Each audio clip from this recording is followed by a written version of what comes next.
Hi guys. So what I wanted to do for today is I wanted to look back at some of my sketch stretch drawings and just show you guys, model the kind of critical thinking I want you to do about your artwork. So if I look at one of my charcoal drawings in front of everyone in the class or everyone in my critique group, I want to talk to them about what it is that I feel like I need to improve. So, you know, you always want to look for your strengths when you're looking at a work of art. So I would tell my group, I'm not liking how scratchy this is, and I'm not liking this color. I like the shadow, right? And you can mark up your own stuff. Like, you know, it's obvious that the light source is coming from here, right? So like write in your sketchbook and label, and then you can write, I like that I am using a full range of value. So what is strong about this sketch, if you could zoom in here, I mean, look how dark it is. So we got dark, we got a number 10 value right here, which is great, right? And then we have white, right? So we have a full range of value going from dark to light. I see some clear, hard boundaries, right? So this right here, the edge, that would be a hard boundary. Okay. Now, right here, I'm unclear if this is a hard boundary or not. So it starts to get a little bit confusing. Like, where's the end of the head, right? This right here, let's see if I can make this a little thinner. This boundary right here, this should be more of a soft boundary. It might be a little too harsh, right? Like too much of a change. So too much of a change from here to here. It just seems a little harsh. This right here, this shadow might be a little too dark, but I'm not sure, right? I don't have the photo right in front of me. And this right here might be a little too dark. But it's really important to have that full range, right? Like, keep the range, definitely keep the range of value, but perhaps like have it be softer, a little bit softer on the face, right? So like this should stay dark, like keep it dark, but maybe soften the edges. So that's just something to think about as we go. Like, I don't know about this expressive line, but the expressive lines are good. You want to take risks with the lines. Like, what's very awesome is this is just like there's a lot of emotion in this, right? We are taking risk with line, and we can understand the surfaces. So that's really great. If I look at some of my other drawings, how do I see the other drawings? Done. Delete screenshot. Sure. Okay. So, if I look back, I can see that with watercolor, it's almost easier to make softer boundaries with, the watercolor, right? So what I'm learning, how do I do this?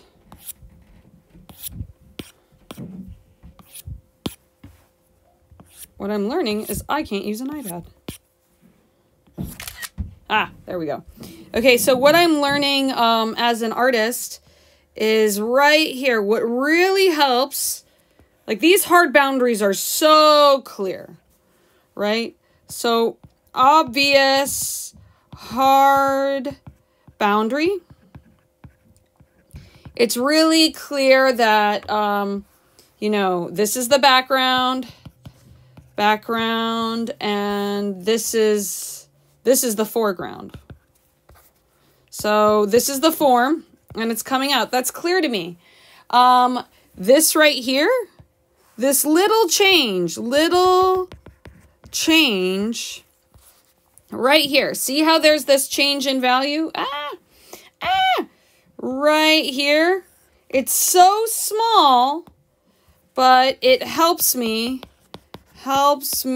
to know this is the edge of the cup. So the little changes, same right here. Like this is good. This helps me to understand that this is the edge of the cup.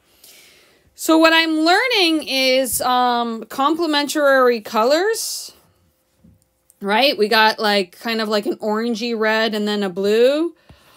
Complements help. Also, there's a shift in value, right? So this is super dark, and then this is actually a lighter red. Having that change helps us to understand what's the cup, which is all of this. And even though this little pencil mark helps, right? The little bit of edges help us understand the relationships, right? So this helps us to understand that this is the cup, that is the background, right? The little changes. I'm also learning that I don't need to have a thick line, you know, to show the shift. This is a hard boundary, right? When I go from here to here, there's a sudden change. That's hard. I didn't put like this dark line right here, right? I could just, because this is such a light value, and we are immediately going to a dark value, that helps us to understand that this is coming forward. So really, I'm learning that I should use my complements. Now, as far as light, the light was coming in this way. I made that note, but now it's kind of like confusing, right? So is the light coming in this way, or is the light coming in this way? Because this is where my highlight is, right? So just to review some of that terminology, because I feel like we always need to review it. Where you have that white on the form, white on form, that is the highlight. So again, today during the critique, you want to use the phrases hard boundaries. You want to use the phrase soft boundary. You want to use the word highlight, right? You want to use the word shadow, and you want to give them suggestions about like where they can go ahead. They could put like more value, right? Or can they use more complementary colors? Cool. Okay. Bye-bye screenshot. All right, moving on. So this was my final piece over the weekend. And again, I'm modeling that thinking. Immediately I am seeing success right here. There is a clear, the edge of the flower, clear hard boundary. Hard boundary. It's very hard at the edge there, at the edge of the flower. I'm not putting the line up to the edge, but you guys can see what I mean right there. Notice I don't have like a pencil or a pen line right there. Just this shift. Like green is dark too when it has a lot of blue. This dark blue green. Just this shift from this dark value, right? This is dark.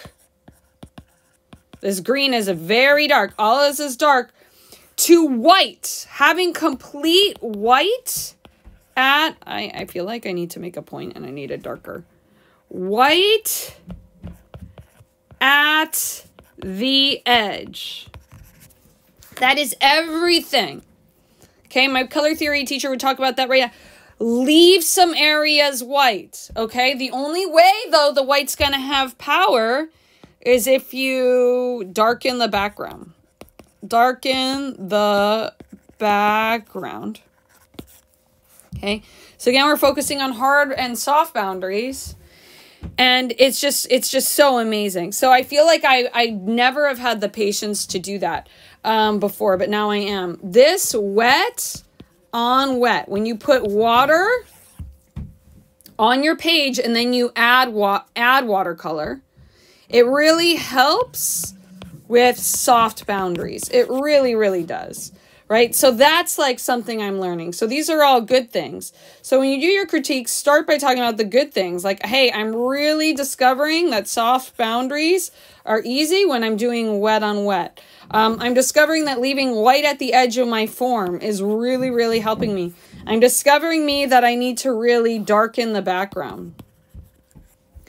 I guess some next steps that I would have is, you know, like to balance, right? What is the balance between doing more sketching? So I want to do more, but at the same time, I want to take time and be more mindful. Take time. And I'm seeing that thinking about hard versus soft boundaries is really helping me. So being more mindful of the hard versus the soft boundaries. I want to think about that more. An area where I would want to personally improve in this sketch right here is I feel like right here with these leaves, they're bugging me, right? I don't understand what's happening. So there is no bend. Now I know I have an excuse because like this does not look 3D. No form. It's not 3D. I know I have an excuse with this because, you know, I had to stop sketching because my kids were screaming. But there is just so much, if you look at the image right here, the picture, I mean, there is so much value that is being missed. And all of that value and all of that work could really support it. I wanted the viewer to look at the flower and the flower to be my focal point. But because the red is so vibrant, I don't really need to just do detail with the red. Doing the leaves would have really like upped the beauty of this painting. I'm so happy I did this painting because the flower died the next day. So, so notice how I like talked about what I liked with my art. And it's really important to be positive about your art. What are you learning with your sketches? And then what are your next steps? What do you want to do more? So what we want to hear in your critiques when you talk about your sketches is you, the artist, seeing the pros and what are your lessons. So lessons, what are you learning and what are your next steps? And you write about that in your Google Doc and in your exit slip as you move forward. As we're going forward with, okay, there's screaming upstairs. As we're moving forward with this week, just so you could see where we are going to go ahead. The assignment for this week is to draw 2 identical forms with a consistent light source. So if you want to get ahead, you could go ahead, you could try to draw 2 eggs. You could do this exercise as many times as you want. But right here, how can I do a screenshot? So I just want to be clear. This would be the hard boundary. Right there, the edge of the egg. Hard. The edge of the form. The soft boundary. And let's show all of the hard boundaries. This is the hard boundary. This is where it's tricky as you're drawing this week. Hard. That's really hard, actually. Like, where there's overlapping, right? This egg's in front of the other, and it's casting a shadow. This is hard. All of that is hard. This is hard, too, where the cloth is coming. The soft boundary would be right here. This bend. And, yes, it gets dark on an egg. So this is soft. Okay, but the assignment is to think about light and have the light hit in the same spot. This is the light. This is the light. And you can see that in the eggs right here. But one of the keys with doing that, is being aware of shadow, right? So my next step would be more shadow. So I want you to like practice drawing things and having one consistent light source. Okay? More shadow. That would be my next step. I don't want to blend so much because the direction of all of these lines helps me to understand that it's curvy, right? So remember to also change the direction of your pencil when you're drawing things, because that tells the story of the form. So that's kind of what we're doing this week. We're thinking hard boundary, soft boundary, but we're moving on to drawing things with more shadow and more light. And the key to that really is value. That is the key. So I hope this helped me to demonstrate how you should be practicing talking about your work, and really make sure you're identifying your next steps about how you can improve. The goal is that we are making things more three-dimensional, and we're finding ultimately not just 3D, but the beauty. You want to find ultimately with all of your work beauty. Beauty in the simple things, like some eggs. You know, you can find that beauty. Okay, guys, I love you. Let's keep rocking and rolling. Keep drawing with your sketch stretches. This is Miss Copera signing off.